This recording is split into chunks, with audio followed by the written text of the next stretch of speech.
What is it about outdoor cafes that causes you to sit in them, no matter what the weather? They offer a sense of romanticism, a journey into others' hearts, thoughts, and being. And of course, your own musings of what they all must be thinking. It doesn't matter if you are enjoying a meal, sipping on a glass of wine, or just enjoying a cup of coffee. You are no longer just a part of the restaurant, but a part of the world outside, watching humanity go by. We stayed at a little hotel in Paris, France, just off of Saint-Michel on Rue de la Harpe at the Hotel DLB. Saint-Michel is very close to a couple of cafes with outdoor seating. We preferred seating at one cafe over the other. This particular cafe would place its chairs generally facing outward towards Saint-Michel. You could gaze upon a park nearby where protests were frequent. The gendarmes would often set up roadblocks where they ticketed drivers for various offenses. Those who had been ticketed previously and hadn't paid for their trespasses would then have wheel boots put on the back tires. If the body language of those whom the gendarmes dealt with was any indication, they were making a nuisance of themselves. It was free theater, the escapades of humanity. In front of this little cafe there was a telephone booth, not like the ones we have here in the United States.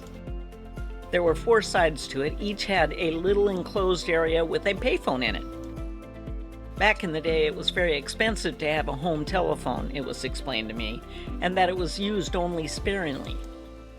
So everyone had a prepaid phone card and would line up to wait their turn to use the phone.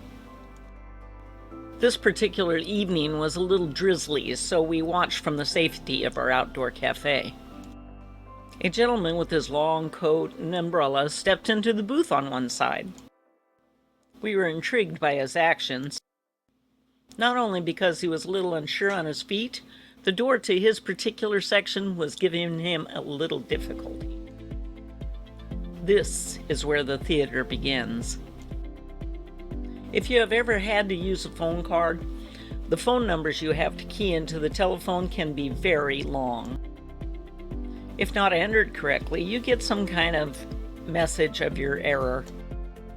Now, you are already frustrated because you had difficulty getting into the booth in the first place.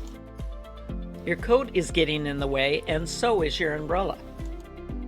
The gentleman was on his first attempt of inputting the phone card information.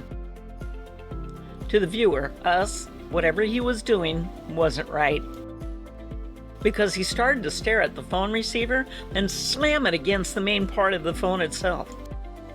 Violently replace the receiver on the hook, then start the process all over again. At some point, the man must have concluded that it was the phone's fault. He pushed his way in front of the patrons using the other section of the phone booth, at which time he started the whole process over again. Dial, stare, slam, replace. After completing the process a few more times, he moved back to the original section. Finally, a call goes through.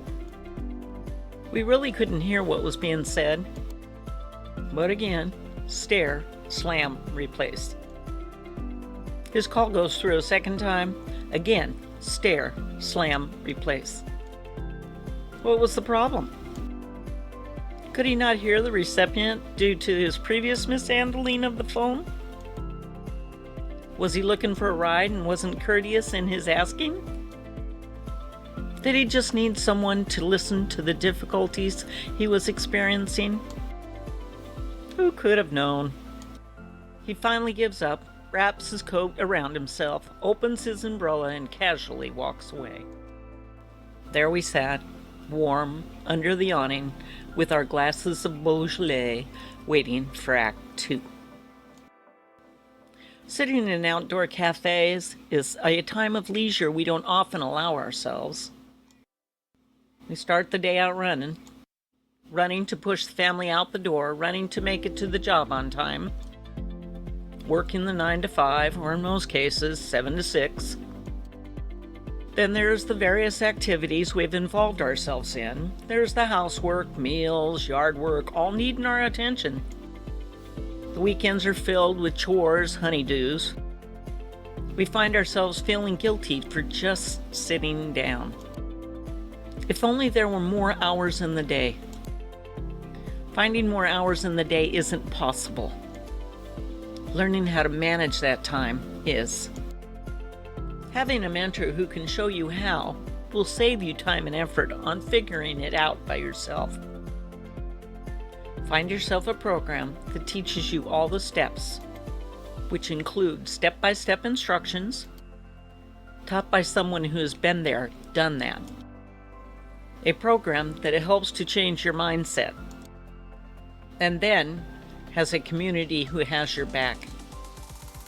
Then, when you find that leisure time, sit in a cafe and watch the theater.